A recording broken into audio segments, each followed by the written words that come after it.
Kerry Boulton is Australia's most respected exit strategy advisor and CEO of the Exit Strategy Group. Welcome to this week's segment. So let's think about employees and two areas there with key management, for instance, who could be involved. And in this case, you could have a managed buyout or a leveraged buyout if you've got key management who could be interested or potentially interested in taking over the business. And then, of course, you could have a much broader scheme with your employees in general where you could have a share scheme, again, a managed buyout with more than your key management.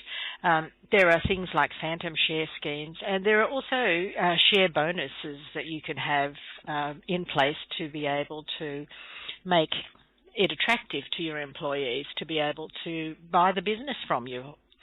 So if you are, for instance, looking at selling to management or key employees, maybe the advantages of that would be simply that the business stays in what you might call the extended family, so that they've been involved in the business. You don't have to go through a significant due diligence process that you would probably need, you would do with someone else.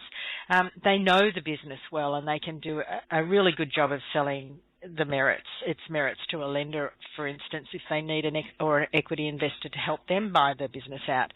There's also a lot of less risk in that situation because the management team won't be disrupted and they can continue working as if it was the way it always has. And if they need to partner with someone else, an equity investor, that'll work really well because they'll have confidence in that senior management that's actually been in the company and working there for quite a while.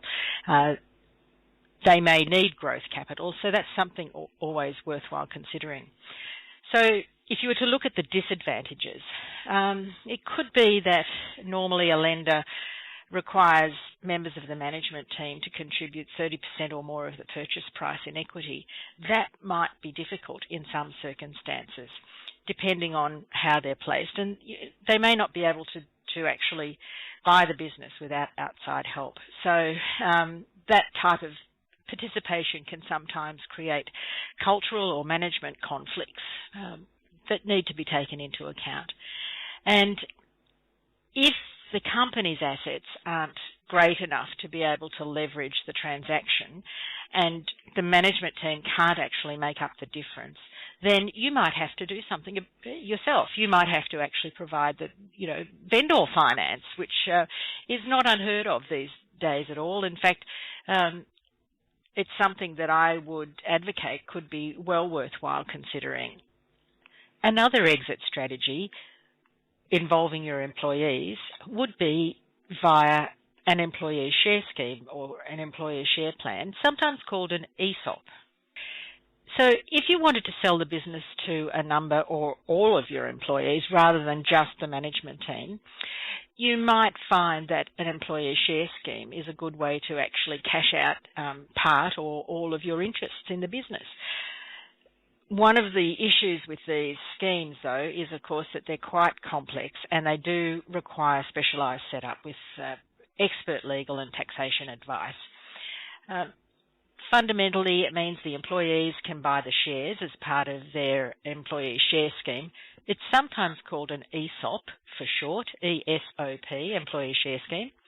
And the shares are either purchased or granted free of charge or gifted to the employees. They can be financed by a loan or deductions from the salaries in the way of salary sacrifice. They could be set up as bonuses and profit shares. And some companies actually use rights or options as well. But in simple terms, an ESOP provides a way for the employees to become part owners or full owners in their employer's business. And it's a very good thing to think about if you have the type of business that this could be suitable for.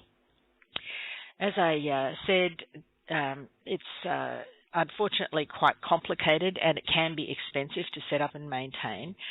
And it really is only suitable for a gradual exit over time. And there are significant regulatory and legislative burdens that you'll have to consider. But on the advantage side, owning shares in a company could in fact make the employees think and act like owners and may well increase productivity. And it very much is an employee benefit. And there's also some significant tax benefits here in Australia to employees through, I think it's called a Division 83A. Anyway, that's part of the expert legal advice that you would, and taxation advice that you would need to get from specialists in that field. If you don't have a copy of Kerry's new book, The Uncensored Truth About Exit Strategies, please visit freeexitstrategybook.com.au.